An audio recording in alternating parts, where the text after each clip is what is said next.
Welcome to Purpose Driven Sobriety.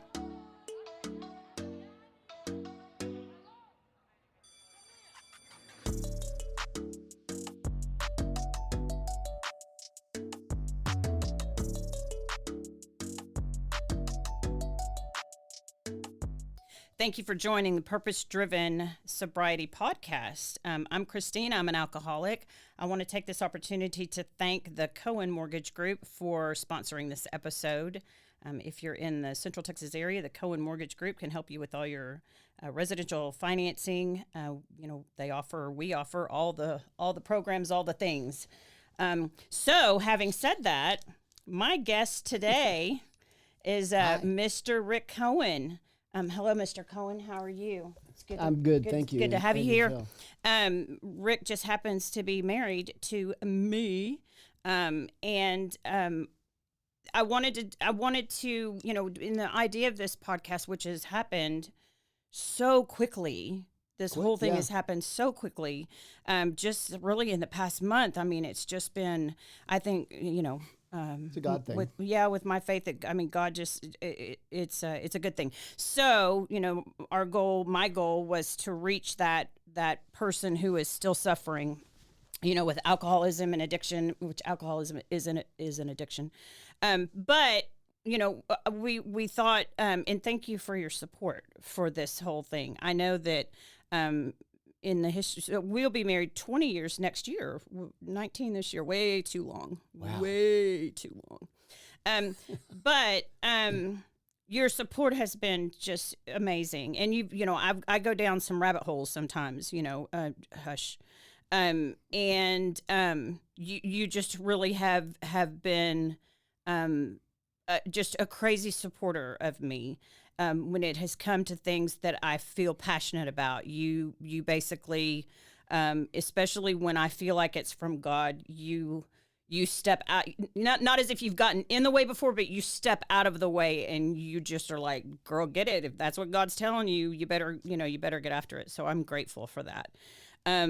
So my goal for this podcast is to tell all angles of the story of addiction, because I am, I qualify for several different recovery programs in that I am a child of an alcoholic.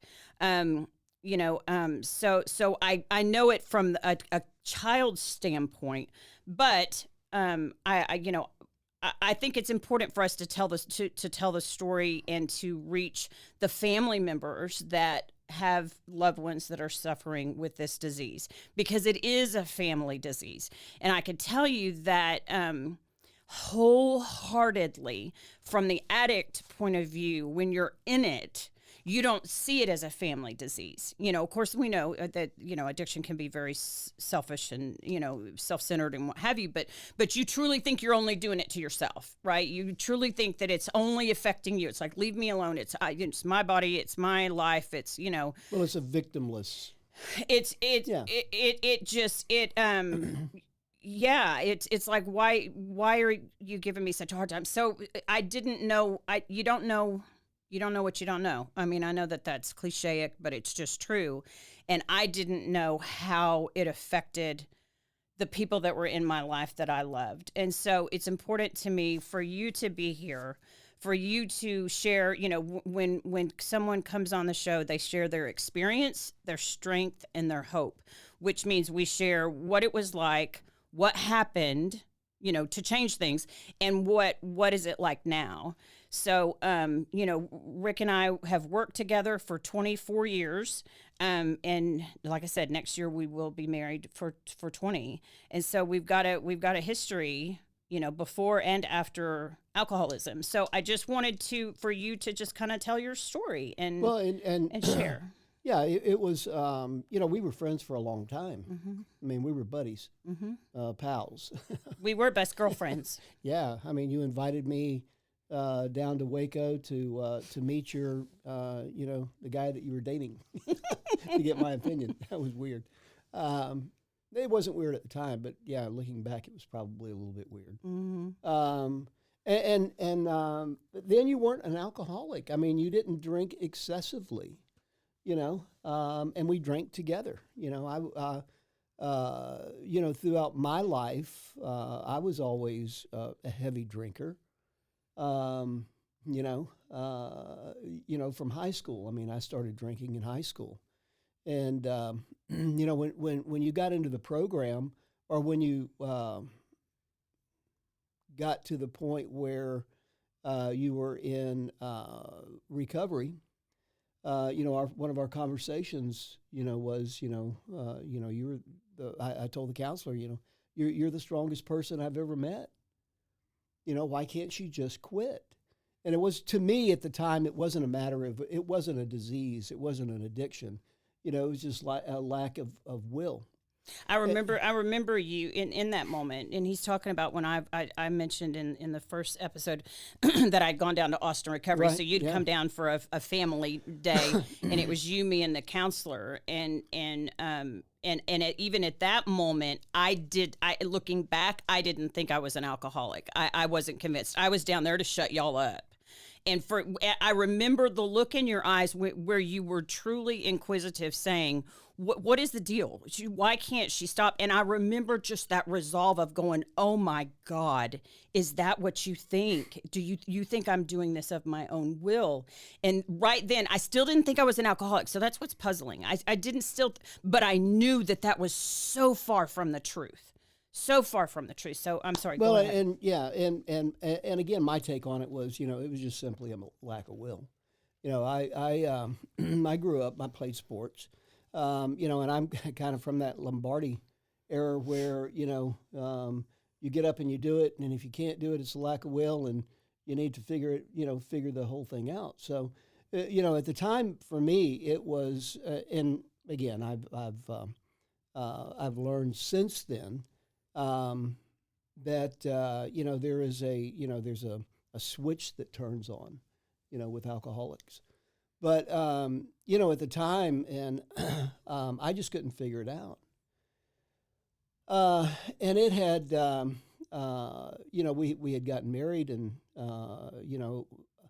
I guess I don't know when I got to the point where I was drinking to try and control your drinking. I would drink and go, okay, it's time to stop.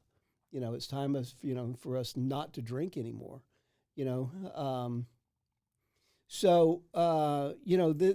whole thing has been a journey, and it's been a the wild toad ride, for us and for me. But when you were down in Austin Recovery. It was one of those things where it was almost for me kind of a breath, and I remember us going to prior to that, and we didn't go to stop drinking, we went to learn how to drink. Mm-hmm. They failed miserably. They did, at absolutely, yeah. So program. I had lost all kind of confidence in it. So when we went to the meetings, and we tried to figure out what was wrong. I had you as a as a spouse or a mate of an alcoholic, or you're going to try and fix them. I'm going to try and tell you. I'm going to tell you what to do. I'm going to tell you what you're doing wrong. I'm going to tell you how to do it, and then I'm going to take all the responsibility of your actions upon myself. But you didn't know that at the time. No, absolutely not. I mean, that wasn't a conscious thing that that you even think about. I think subconsciously, because you love the person, because you care for them. You think you're doing the right things by cleaning the vomit off their shirt, or lying to the family is why we didn't show up. Yeah, why we can't go to why we can't come to Thanksgiving dinner, or we're an hour and a half late to a Sunday dinner, but that's okay. Go ahead and eat without us. We'll just get some leftovers while we're there. So it was a all this has been a huge learning curve for me, and I don't know when the switch clicked. I think it was during the Listerine era, where you had come out of recovery and I thought that everything was good, and you had you were passed out about a block and a half away, and I could see you in your car, passed out from drinking the bottle of Listerine. And I'm not sure when, but I think that was the first time that I thought, okay, it's not about you anymore. It's about me, and I've got to take care of me. I'll be there if you need me. But I won't take the responsibility anymore for your drinking. And I think as a family member, again, you want to take that responsibility on. You want to shed that person, and it's not it's enabling. That's the only way you can describe it. There was no consequences of you doing what you were doing to yourself, and I was covering it up. I was allowing it. It was all the things that you kind of take on the responsibility of being an adult raising a child. Period. I'm going to tell you what to do, and you need to do it. I know what's best for you.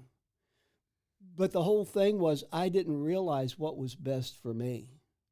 And it was. Well, you think you're loving the person, and you think I lost myself. I totally lost me. But you were doing it out of love, is what I'm saying. Of it course. wasn't, and like we have a family member right now that has a child that's in an active addiction, and you can standing on the outside looking in, you can see where you could possibly love someone to death. Oh, sure. Sure. and that's it's. And that was what you were on the road of. Yeah. And it's not a when you hear the word tough love, you have this connotation of kicking someone out or being mean or being strong with them and punishing. Yeah, that's the word. Where you're gonna punish them to the point where if they do this, it's kind of like training a dog. The reward kind of thing.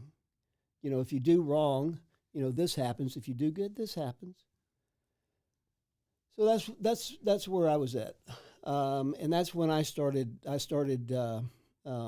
trying to find out what wasn't not what was wrong with you, but what was wrong with me. On a journey of, and I call it a journey because it's still day to day for me. I grew. My family history was, I grew up in a very abusive household. I was told that I was never good enough. I'd never amount to anything, and for me, that spurred me to do. I'm going to show you. And controlling your environment. Yeah, we're talking about addiction, but alcoholism is not the only addiction. I mean, there's other addictions. There's drugs. There's food. Mine was anger. I was a very mean and angry person. I played ball because I could hit somebody and not get in trouble. And that carried over into after I got home from college, and so there was a lot of things wrong with me that there wasn't anything wrong with me in my mind, but I was gonna fix you because I knew what was wrong with you. But I think the loved ones of an alcoholic, you've got to let it go. The whole thing. Let go and let God. And that's one of the toughest things that you can wrap your head around. Letting go and letting God, because we're all control freaks. It sounds like you're quitting. It sounds like you're throwing giving up. The towel in. You're giving up. Yeah. You're throwing the towel furthest in from the truth, though. That doesn't mean you go over into a corner and pray, and and God tells you to get up and go do this and go do this and go do this. That's not what letting go and letting God. We have to come to the realization that we have control over nothing.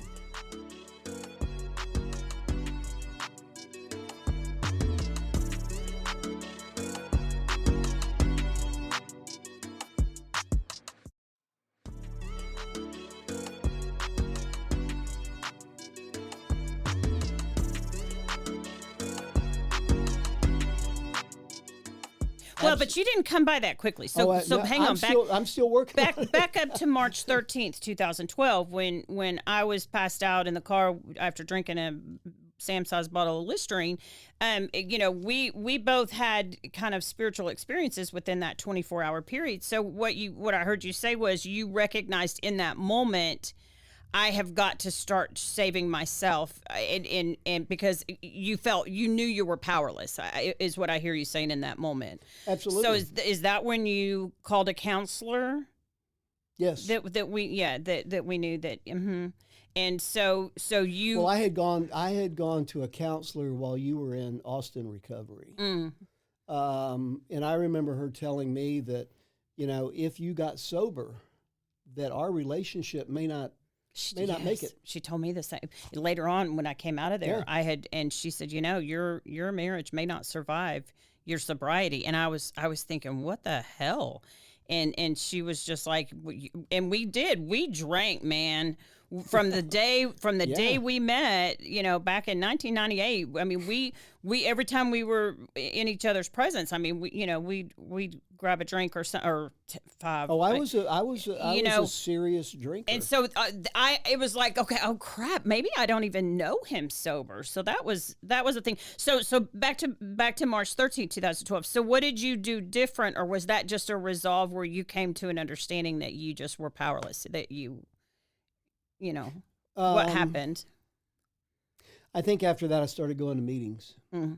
I started in going support of family members of alcoholic addicts. Mm-hmm. We get in our world of of thinking that we're the only ones that is experiencing this. It keeps you paralyzed. Yeah. We're the only ones that's experiencing this, and what are other people going to think if they find out? And you go to the meeting, you realize that you're in a room with 15 other people that, you mean it happened to you? So did you feel like you had failed me, or did you feel like you had failed as a husband before that realization that you couldn't do anything about it? Did you feel like you had what was that feeling like, seeing me go down the tubes the way I was? Lost. Yeah. Lost. Totally. Where did I go wrong? What could I have done different? What could I have said that would have made you stop drinking? What did I do? What did I do? What did I do? And I realized that I was saying to myself, I. Well, and believing that you had some kind of power that you in no way, shape, or form ever could in a million years have. Well, and so that's torture, thinking that you can control something or do something, and that you have power over someone else's life, and what I've realized through this journey is that one of the things that we do, we set ourselves up for disappointment. We live a life where we have milestones. When I get out of school, I'm going to be happy. When I get a job, I'm going to be happy. When I get married, I'm going to be happy. When I have kids, that person stops drinking, or gets when straight, that person stops drinking, I'm going to be happy. And those milestones, instead of looking at it and going, okay, this is my life, let me enjoy the moment that I'm in. And but I was trying to fix you. And, again, lessons. I think my own personal opinion, one of the reasons that we don't like other people is because they're not the way that we want them to be. He wears his hair, goofy. my You hair don't need to be talking to anybody about hair. Is my hair sir. okay today? Yeah, it looks great. But she doesn't wear the right clothes. Look at those stupid shoes. So we set those kind of things up because people don't make those little benchmarks that we set for them. And God teaches, and the hardest thing on the face of the earth. You see somebody on the side of the road that's asking for money. Everybody judges them. I don't care who you are. Everybody judges them. Well, just go out and get a job. Well, if you didn't drink, if I give him $1, he's going to go buy alcohol with it. Right? Mm-hmm. So we're always trying to change people instead of looking at ourselves and changing ourselves to, number one, to liking us, being us, not trying to put people into a mold, accepting them the way that they are. And my whole thing has been, I've gotten a lot closer to God. Well, but that didn't happen overnight. I mean, it's still, so that it's all a work in sounds fine and progress. good, but Absolutely. But so on. No, it's not something that happened overnight. Absolutely. And you had asked me, was there an epiphany of, when did I realize that it was all? It was a work.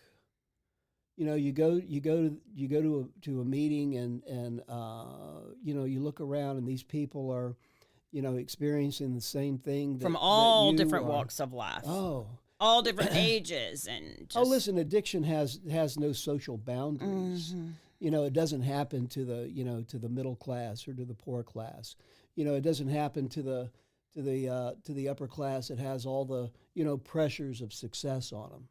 It happens to everybody. And I don't think that there's anyone that can't think of someone that they know, mm-hmm. whether it's an immediate family or somebody else, that hasn't suffered some type of an addiction. Did you feel, I mean, not necessarily for yourself, but I can't imagine that you weren't ashamed of me, but did you feel a lot of shame in that? Oh, I was ashamed of myself. You mean of you? Well, did you feel shame? Oh, sure. And that was one of the toughest parts to get away from, But again, you get into that mode of, nobody else has experienced this.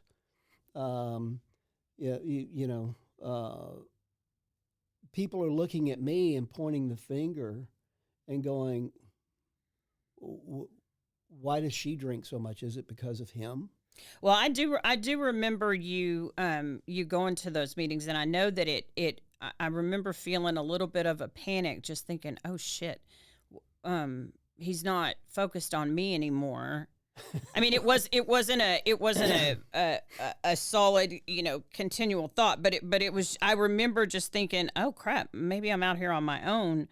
But so I remember on March 14th, 2012, when I had my, I had a spiritual experience, and, some of us in recovery, I jokingly say some of us have the crock pot recovery and some of us have the microwave, recovery.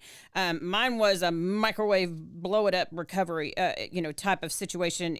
Recovery is continual, but in that moment, on March 14, 2012, at approximately 11:35 a.m., I knew I was sober. I just knew I was sober. Oh, and I remember you coming home from the meeting. I did, y'all, because I had truthfully tried, several times. Because I mean, how many times did I go through detox? Well, which was a little weekend vacation. You were in the detox center for 7 times. We had taken you down to the recovery center in Scott and White twice. That's where I heard that was one of the people down there had said something about the mouthwash. That was the conversation that anyway. But that go back and listen to the first episode. Oh, see, that's like being in jail and picking up tips on how to how to make a shank, man. Right. But so I do remember coming home, and I remember because we have been best friends long before we ever were involved. And and I remember being so excited about that experience that because I had no conception of who God was. You have a different experience than that, but for me, my higher power, I choose to call God. I didn't know who told me I was worthy in that moment. But I was so excited that something had changed, and I knew it. I knew things were going to get better. I just knew it. And I came home and I told you. I remember that. Yeah, you came home and you go, I'm not drinking again. anymore. I'm never drinking again. Yeah, I'm worthy. not drinking anymore. And you remember my response? Okay. Yeah, because I think maybe you had heard it once or twice before, but I mean, and keep in mind too, y'all, that when I would try to stop drinking on my own, I would have medical consequences. At one time I was going into seizures. When I went down to Austin Recovery, they had to rush me to an emergency room to give me more medicine than they are legally permitted to give in that facility, because I was going to stroke out. My blood pressure was tanking. Alcohol is the only drug that you can die from the withdrawal. We didn't know that back then. Well, yeah, we kind of did, because that was the reason that we had taken you to Scott and White twice down in Temple for recovery. Yeah, well. Because they had to monitor you. It was bad. Yeah. It was real bad. Yeah, it was real bad. It was real bad. Worms under the skin and worms in your throat. Oh, I would hallucinate, and it was really bad. So March 14, 2012, I remember, I do remember that. And of course that moment for me, well, for both of us, I'll speak for you in that sense because you're sitting right here. That was the moment where the trajectory changed. And day by day by day, it's one of those things that, and if you're newly sober, and you have family members that are doubting you or something, God, dog, cut them some slack, man. We did some damage when we were in active addiction. We did some major damage, and you cannot expect.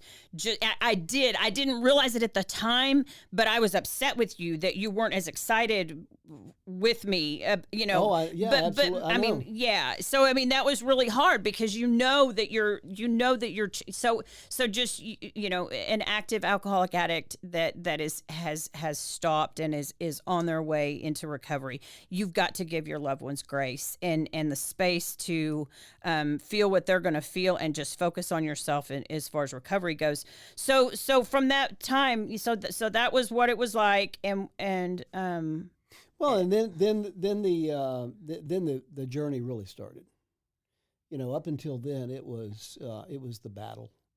It was the war. Mm-hmm. And like with any battle or any war, there is damage, and there's a segment after that of starting to rebuild and reconstruct and put things back together again. And one of the things that I had concentrated on, I think, was me instead of you. Mm-hmm. And I gave you, remember the vegetable garden? So let's have a lesson.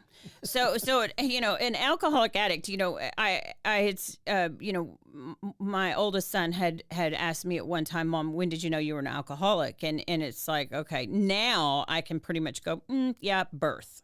I've in my entire life, I've done things alcoholically.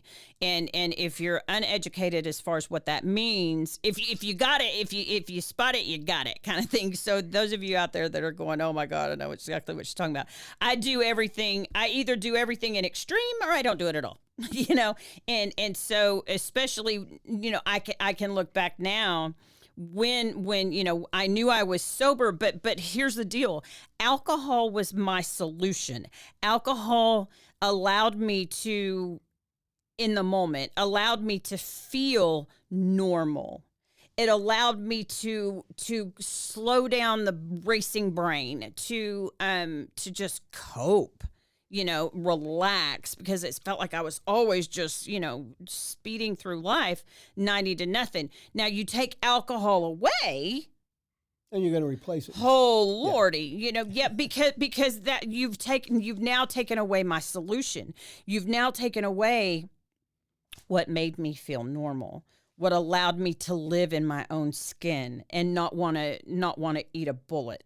You know, I mean, you've taken that away. Not you taken away, but you know what I mean. When that has been removed, Yeah. so that's why it's imperative that there is something that replaces it, which is called recovery, right? And so while you're getting recovery, sometimes you have to find things to do to keep yourself busy.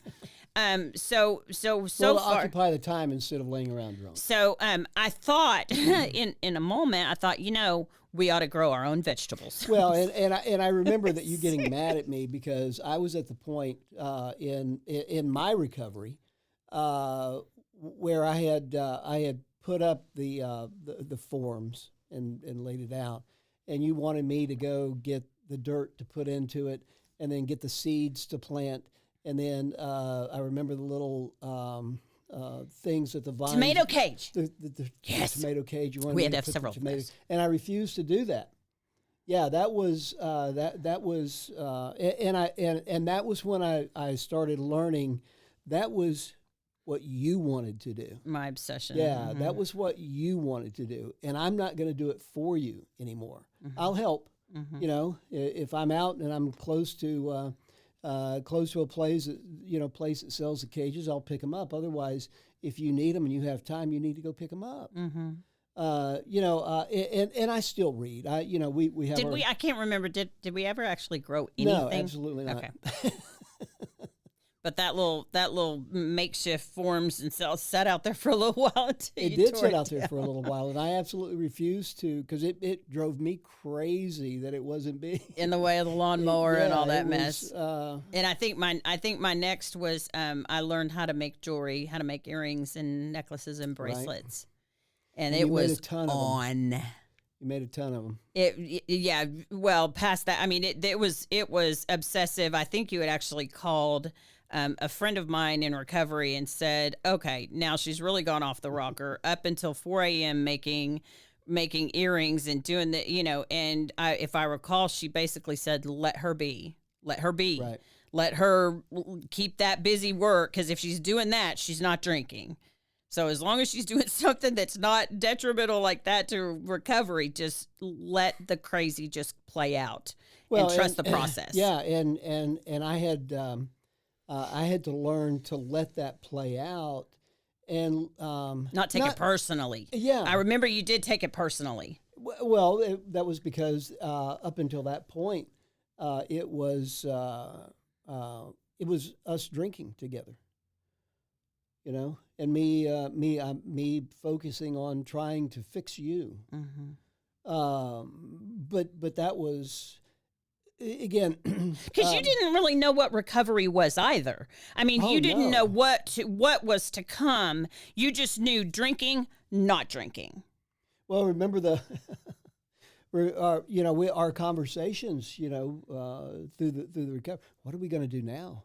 Oh yeah. Golly. golly. Who's going to be our friends? Well, yeah. When And, we go out, what are we going to do? and we will never travel again. We'll never travel again. Yes, I remember where I was sitting when I had that realization that I just thought, well, we might as well just go home, board up the windows and doors, and stay inside because we can never go to the places we've gone before because you go there to get on the beach and get all your the all inclusive fruity drinks. Yeah, Yes. What the hell? It wouldn't even be worth the money if you're not going to take advantage of the alcohol. Right. We certainly couldn't go out to eat anymore because every single restaurant that we loved, you have to walk right by the bar to get to the couldn't do that. I couldn't go to the grocery store ever again because of the beer and wine aisle. You can't get through.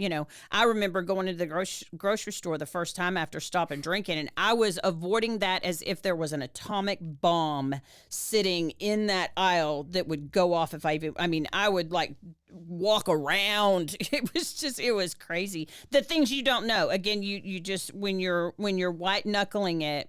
I knew I was sober, which sober means not drinking, but I was not yet in recovery. Right? Which is living a healthy life in place of Right. Alcoholic life.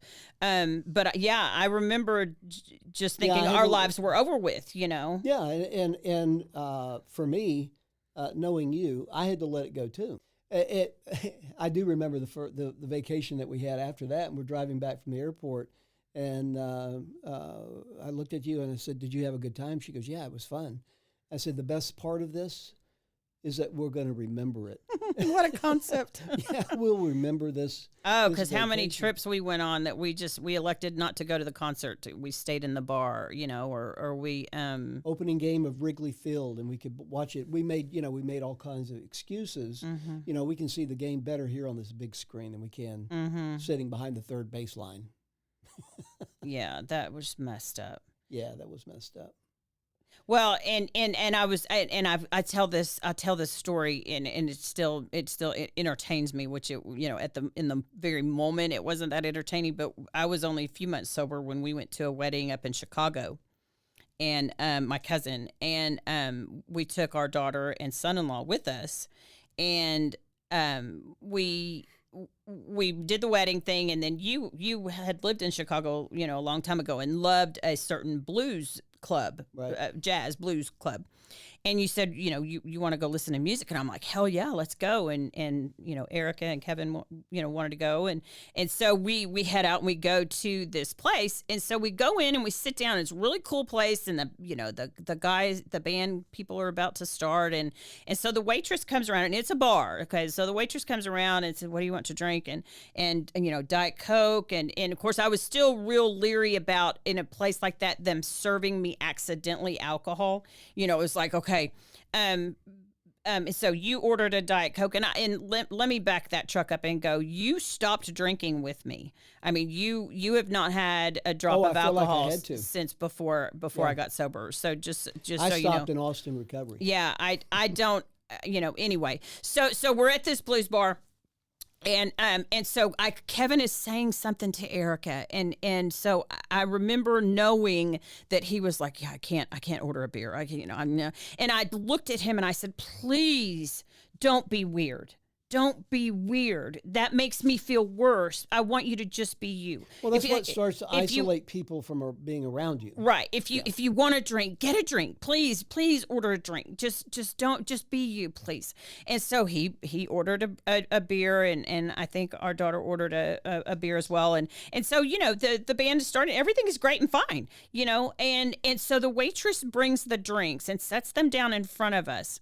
And I remember pushing my Diet Coke to you and going, "Please taste that and make sure it's just Right. Diet Coke." And so within minutes, I started to cry. And I'm telling you, I was crying like a spanked child.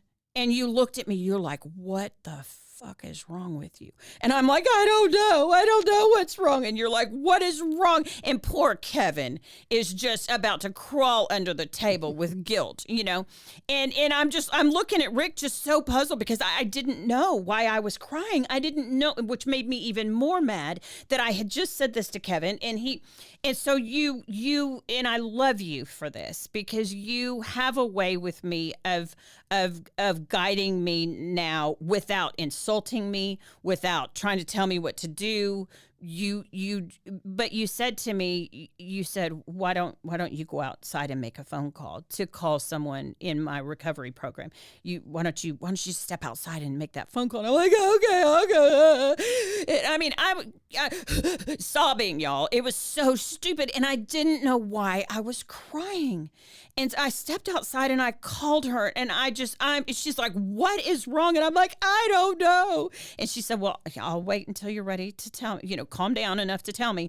So I cried my little eyes out for just a few minutes. She goes, "Okay, tell me what's happening." And I said, "We're here." And then Kevin ordered a beer. And she said, "Oh, so maybe you're just sad because you don't feel like you're normal." And I remember just going, "Oh, is that all that is? I don't feel, nobody's looking at me." And she goes, or as a matter of fact, I think she said, "Is everybody looking at you?" And I'm like, "No, they're not looking at me." She goes, "Oh, so it's just a feeling, and that feeling's not true." And the way she put that, I just thought, "Oh, okay."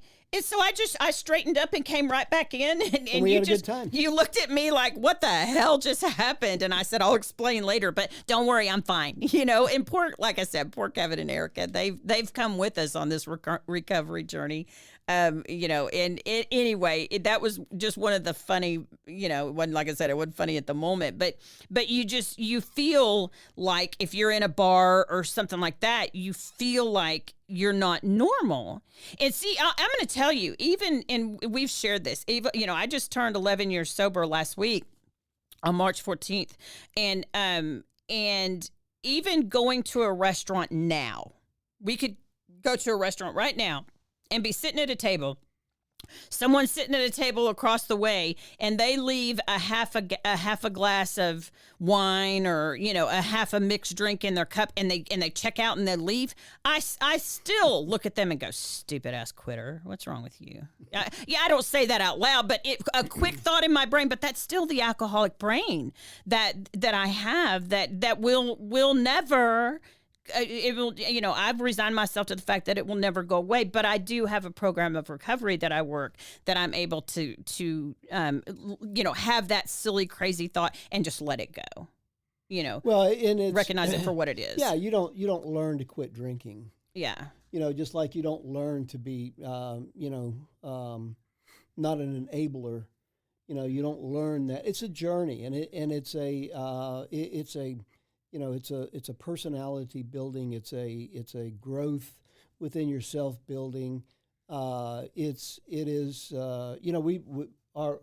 morning starts with our time, where we get up and we make coffee, and we say maybe 2 words to each other, and we get our books and we read. Mm-hmm. We seek whatever God. That's our quiet. So what Rick is talking about, we take our quiet time every single morning pretty much since the day I got sober. We take, and now, I mean, for me, it's an hour and 15 or so of just back when I first got sober.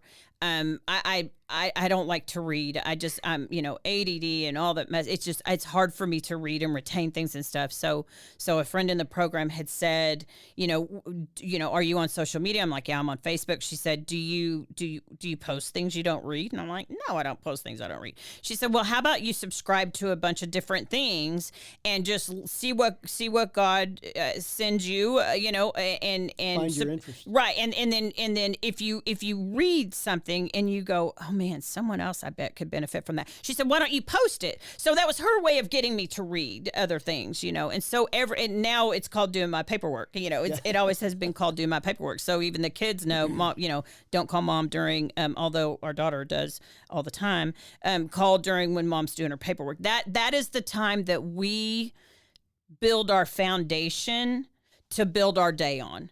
So it's my humble belief that you have to take time in the morning to get a foundation built that's strong enough to hold up whatever that day may throw at you. Well, a lot of people will get up and hit the ground running. Mm-hmm. Or turn on the news. You grab a cup of coffee, you turn on the news, you jump in the shower, you return some emails, you immediately, get on your email, and, you see what the day has to hold for you. And for me, that hour in the morning is for me and my God. And it's a time that it makes me feel good. It's a breath for me. Mm-hmm. It's a breath and that doesn't mean that I'm not going to have problems that day. It means that maybe, just maybe, I can handle those problems a little bit better. Because again, like we talked about earlier, it's letting go and letting God. My day starts out with, God, thank you for another day. Mm-hmm. I don't know what's going to happen, and I don't have any control over it. But give me the strength to do the things that you want me to do. And then you start. And then throughout the day, things are going to be thrown at you, and those words are going to be tested. Mm-hmm. So, the recovery for an alcoholic and the recovery for an enabler Or even just a family member. or a family Yeah. member. Is recovery is recovery. Maybe different roads, but you still have to look at it as a journey. It's not with a specific goal, and it's not something that that you get to. It's not a start and a finish. It's a start, and then it just continues. Well, and that's a lot of people. I love how you said that because a lot of people will stop drinking and attend a recovery meeting or a group or something like that, and then stop going because they've stopped drinking. And I can't imagine. Oh my gosh, I can't even imagine not. I tell other friends that are in recovery, I get to work a program of recovery every single day of my life for the rest of my life. I get to do that. And I say that because I no longer want to kill myself. Right. And that's huge for someone like me. That There's days that I want to kill you. Oh, I have no doubt whatsoever. And this day ain't over. So, to be able to live respectfully, that I respect myself. It just so happens I think other people have a respect for me now that didn't before. But that I get to have peace. And that was something that I'd never ever felt, is just a peace of being okay. I just want to be okay. I don't need to be rich. I don't need to be beautiful. I don't need to be famous. I don't need any, I just need to be okay. And if as long as I'm okay, I feel like I can handle anything. And the only way I'm okay is by working a program of recovery. But you have come with me on that journey, meaning that I do know some people, alcoholic addicts, that their family member, well, and I'll speak about spouses, that their significant other still I can't fathom. And this is just me. I am when you hear me speaking on this podcast, I speak only for myself. You'll get that Yeah, this it's going to be time. different. I know, but I cannot imagine having a spouse that still brought alcohol in. I just can't imagine you bringing alcohol into our house. That my house is my safe place. That's my zone where I can run from anybody, anything from the world into that safe place. And having alcohol in that house, even today, I would not be okay with it. So God bless you if you're having that. But there are some spouses that don't go with their person into recovery. And I can't imagine what that's like. Yeah, I feel very, very blessed. I mean, I can't wrap my head around, and it's not me. It's not for me to judge or, point fingers at. But I can't imagine that happening, because for me, your journey and me kind of going along, not kind of, but going along with it, has helped me to grow and be a better person. Well, because I did, because I also, as much as I did alcohol alcoholically, I did kind of recovery, at least in the beginning, alcoholically as well. Because I remember Erica our oldest daughter, having to come to you and go, you have to shut her up. Because I would go to meetings or have certain read certain things, and I would want to share that just because it was like an epiphany. It was like, oh my gosh, I didn't know this. Did you? Did you know? And so I wanted to, so it was all with good intentions, and you knew that. And again, you were very gentle when you came, and you're like, okay, here's the deal. Would you maybe just share that stuff with me for now? And let's not, and so that, that was hard too. But yeah, you started out on that journey with me. I think because I shoved it down your throat at first, because I did share so much, Well, it was good for me. Because while I'm going to say my addiction wasn't. Well, you said anger.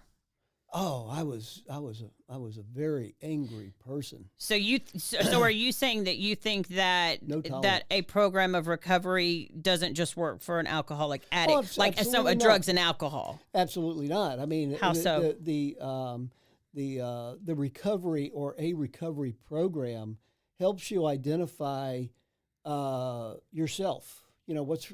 Not necessarily. We have a again earlier. We look at people and we go, "What's wrong with them?" Rather than looking at us and going, "What's wrong with us?" Mm-hmm.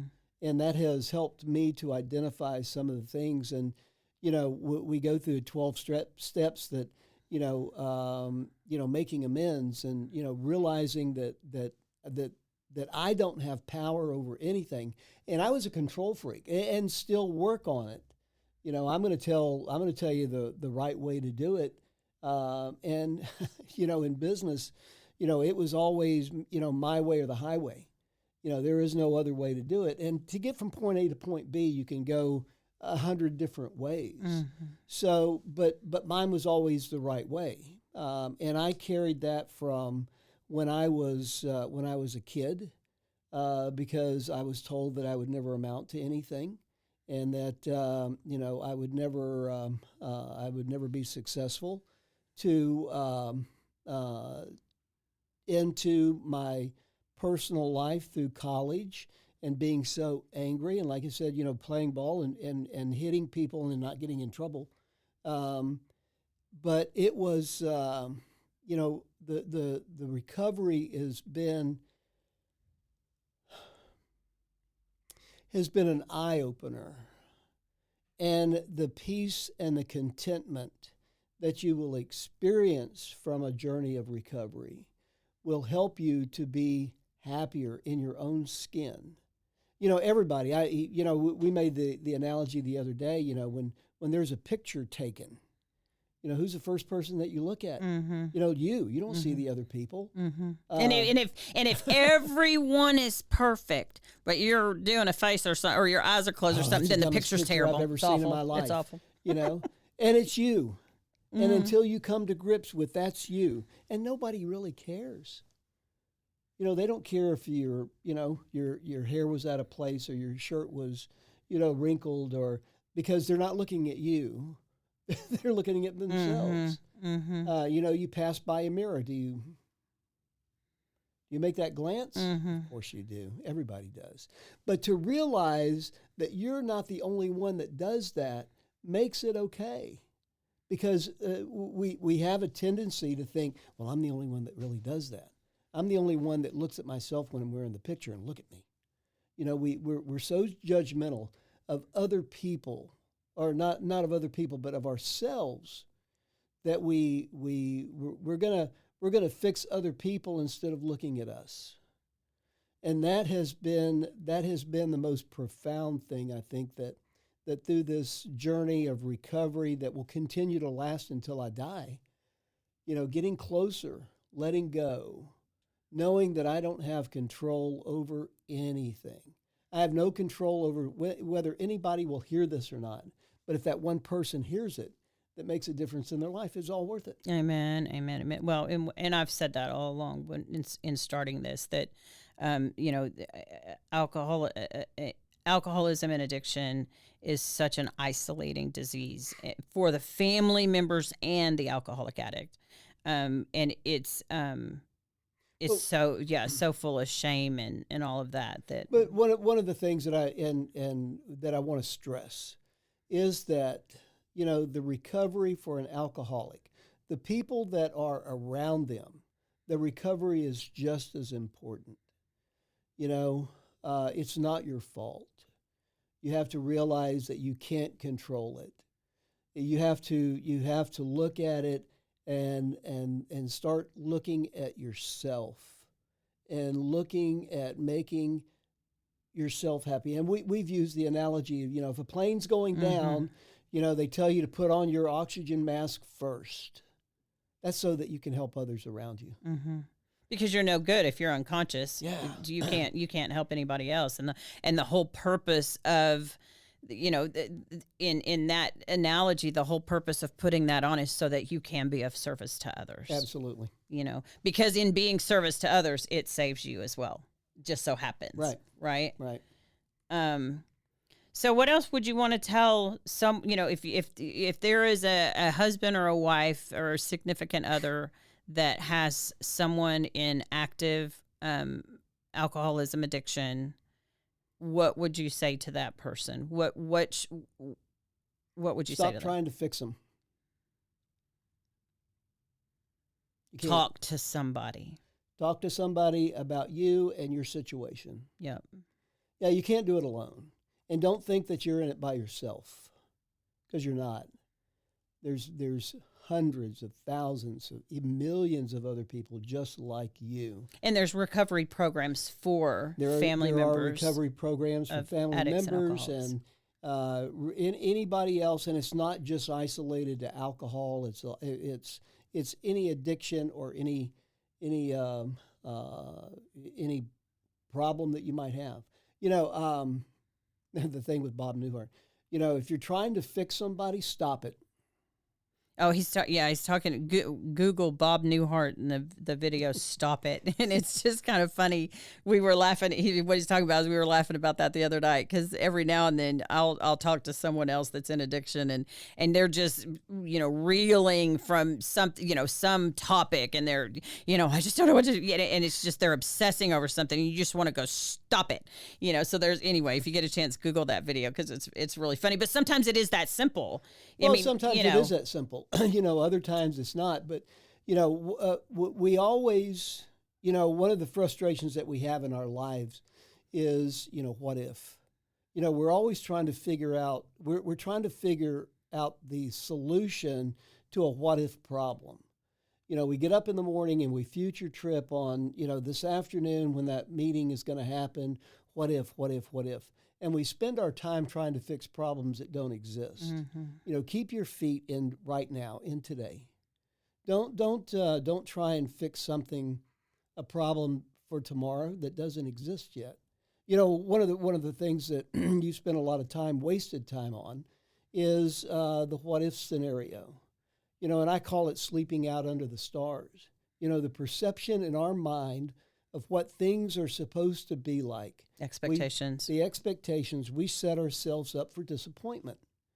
Always. Mm-hmm.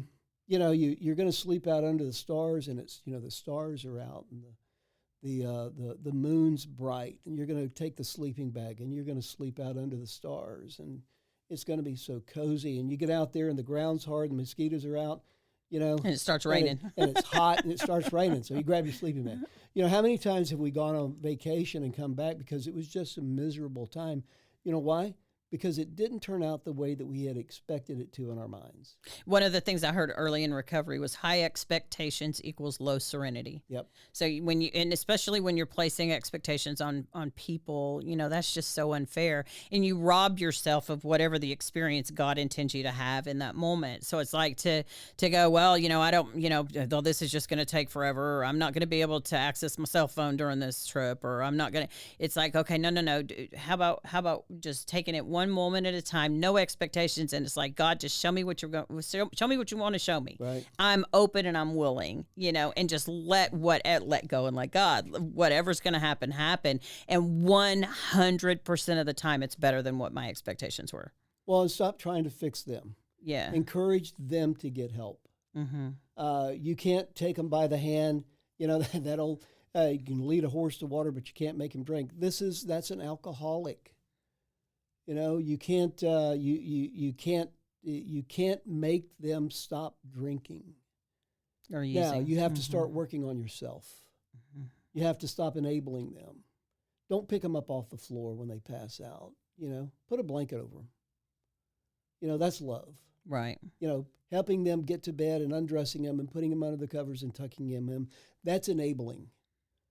Or lying to family members, making excuses, and it's you have to own your truth. You just have to own your truth, and just like you said, recognize that you're not on an island. You are not on an island. You're not by yourself. There are so many other people, and that Me Too factor is so powerful when you're going through a trauma. As far as addiction, to have someone look you in your eyeballs and say, dude, I know exactly what you're going through. We lose the focus in our lives of knowing and realizing that every decision that we make, everything that we do has a consequence. And we have to let people suffer the consequences of their choices and their decisions. Mm-hmm. and you have to suffer the consequences of your choices and your decisions. So, when that finger's pointing out at somebody, there's 3 pointing back at you. Fix you first. Mm-hmm. Mm-hmm. Well, I'm grateful that you agreed to do this show. You couldn't have gotten out of it if you tried anyway. So we'll just say that. Well, I know when you told me that we were going to have an hour, and I thought, what are we going to talk about? Yeah, he's like, well, I don't know that I have that much to talk about. And I'm like, dude, oh, sure. Yes, yeah, because we could sit here and talk for days.